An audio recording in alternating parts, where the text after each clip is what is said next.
Saudara-saudara, mari kita lanjutkan proses deepening dan broadening daripada Tai Chi. Tahun 1986, saya menulis buku ini. Ya. Tai Chi, Chuan Irama Kehidupan, 88 Jurus Menaklukkan Naga. Ini, ya. Nah, 2010, saya menulis buku ini. Tai Chi, The Great Harmony. Ya. Lalu apa yang sebenarnya terjadi selama 25 tahun gitu ya. 1986 sampai sekarang lalu dikembangkan menjadi Tai Chi The Great Harmony 2010 dan lalu berkembang lagi sekarang 2025 gitu. Artinya apa? Dalam waktu 40 tahun hampir. Hasilnya apa yang terjadi dalam broadening, deepening, dan broadening daripada pemahaman saya tentang Tai Chi. Mari kita coba kembangkan apa yang saya dapat sebenarnya dari Tai Chi ya. Nah ini syair ini menarik nih. Syair ini saya temukan sudah lama ya. Ini 86, ini 2010, dan sekarang saya refresh dengan tahun 2025. Apa sebenarnya yang saya dapatkan dari semua ini? Nah, Zen Master ketiga bernama Zheng Chan itu meninggal tahun 606.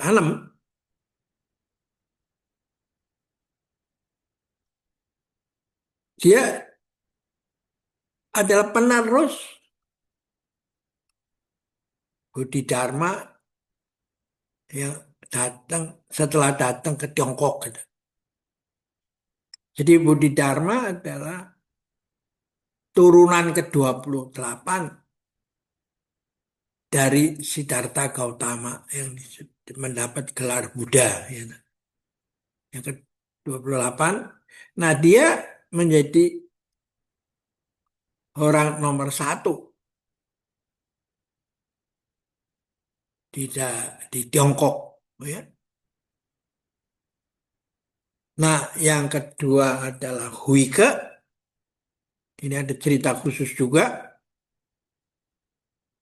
Karena Huike ini adalah orang biasa. Sedangkan Bodhidharma masih punya darah biru. Jadi ada loncatan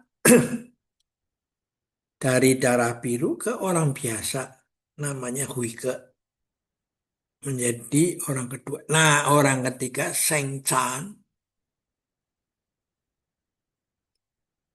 Ini adalah yang membuat loncatan di dalam pemikiran itu.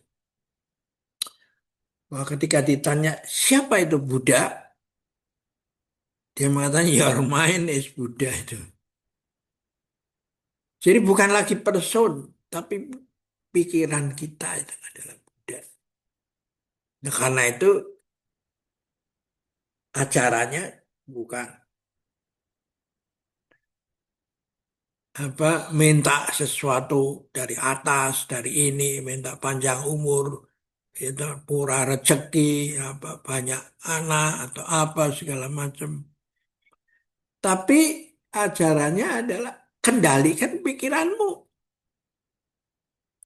karena akan berbuat berlanjut menjadi perkataan dan perkataanmu akan berlanjut pada perbuatan dan perbuatan akan menjadi kebiasaan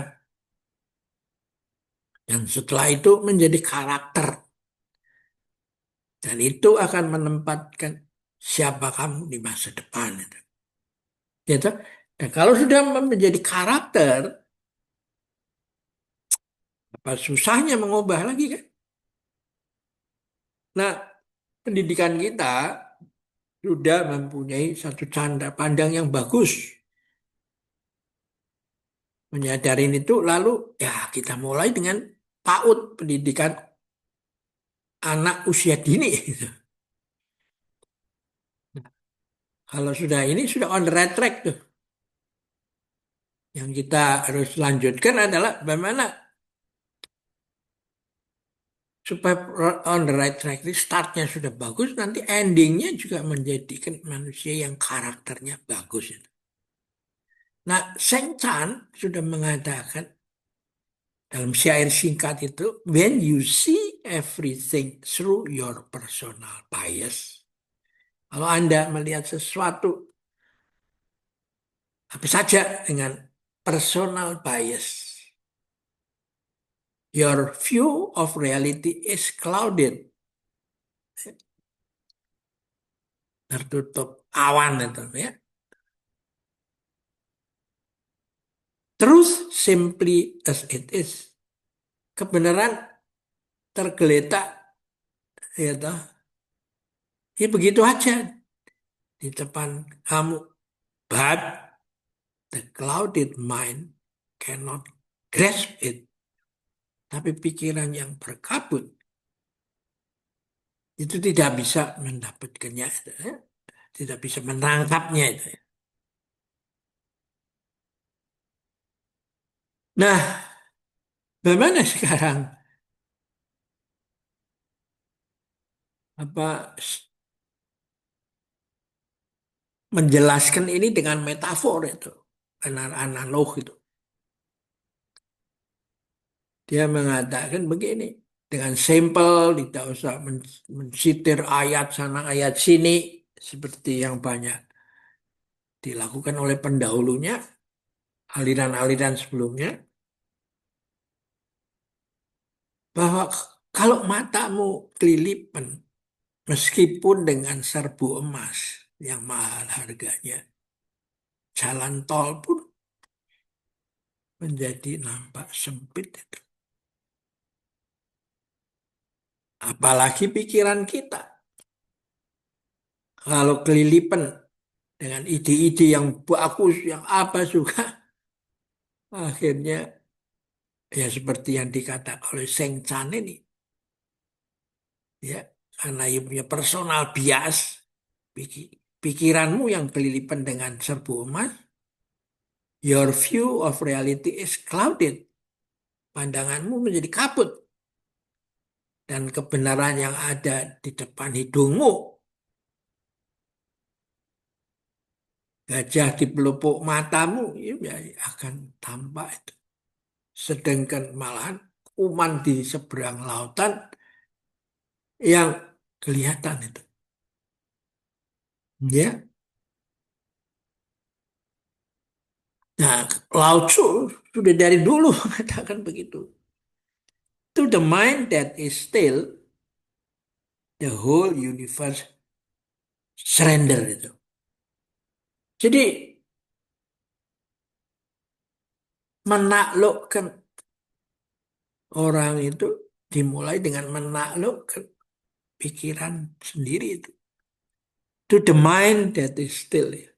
Ini yang disebut hening, meneng, ning, menang, menggunung dan menang itu. Ya, dalam bahasa Jawa yang jadi kan begitu, ning, neng, nong, nang itu. Ya. Jadi karena itu dia harus menjadi orang hening dan ilmunya lalu, tindakannya, ucapannya dan lain-lain itu mencerahkan itu. Sehingga membuat kabut yang menyelimutin itu hilang otomatis. Dengan membuka korden, matahari masuk. Dengan ditiup angin, awan yang menghalangi rembulan, lalu menjadi terang itu. Nah, apa kaitannya di zaman now itu? Jadi kita ambil contoh sesuatu yang sekarang sedang in dalam masyarakat itu. Pentingnya Anda menjaga pikiran itu. Berapa pentingnya sih? Satu murid tanya pada guru Zennya itu, menjaga pikiran itu. Dia mengatakan itu seperti Anda mencabut bulu ayam itu. Ya, kalau pikiran kamu nggak dijaga, itu kamu akhirnya omonganmu menjadi semrawut, yang salah dibilang benar, yang benar dibilang salah. Nah, itu kan seperti sekarang kan dalam revolusi information ini yang disebut post-truth itu, bahwa kalau Anda kuasai informasi, maka barang yang salah tapi diberitakan berulang-ulang, dia menjadi benar itu. Ya. Nah, lalu bagaimana guru ngatasin menjaga pikiran? Ya, caranya dengan memahami bahayanya perkataan itu. Ya, tak? Bahayanya seperti itu apa? Setelah sadar bahwa pikiran salah, apa yang Anda kerjakan dengan menyebarkan kebohongan itu tidak bisa otomatis hilang itu dampaknya. Dampaknya itu akan meracuni, mengotori manusia itu. Seperti apa? Ya, seperti murid yang datang pada gurunya dan merasa salah, lalu siap menerima hukuman dari guru itu atas kesalahannya. Nah, gurunya mengatakan ya, saya bisa menganjurkan kepada kamu apa yang harus kamu apa perbuat setelah sadar itu kesalahan. Itu seperti kamu disuruh mengumpulkan kembali bulu-bulu ayam yang kamu cabutin dan kamu sebarluaskan kemana-mana untuk dikembalikan pada si ayam itu sendiri. Supaya menjadi ayam yang seperti semula. Ketika bulu dan tubuhnya belum berpisah akibat kau cabutin dan kau sebar luaskan kemana-mana. Ya, jadi akhirnya toh kita harus, kalau kita biarkan itu betara guru, baru menurut istilah orang Jawa itu, ya hasilnya kan seperti begini. Karena itulah dibutuhkan betara Ismoyo yang menitis menjadi semar itu, ya, menjadi abdi yang menjaga si orang-orang tuannya itu supaya dia bisa selamat melaksanakan tugasnya itu. Ya. Nah inilah sebenarnya apa yang dikatakan bahwa gunungnya tetap gunung yang sama, Jalannya pun tak pernah berubah sepanjang masa. Sesungguhnya yang berubah adalah pikiran dan hatimu itu. Jadi akhirnya memang semua kemajuan ilmu pengetahuan dan teknologi itu akhirnya kembali lagi. Apakah dia bisa apa?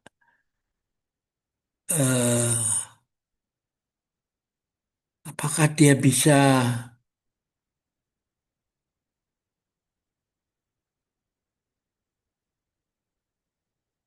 menghentikan atau mengarahkan kepada apa? Supaya kembali kepada jalan yang betul itu. Ya. Yang berubah adalah pikiranmu. Kita akhirnya harus kembali kepada pemikiran-pemikiran generik seperti dikatakan Lao Tzu. Setiap hari satu langkah meskipun perjalanan masih ribuan li. Setiap hari berbuat baik meskipun penuh rintangannya. Oke, kita akhiri di sini dulu. Sampai jumpa lagi.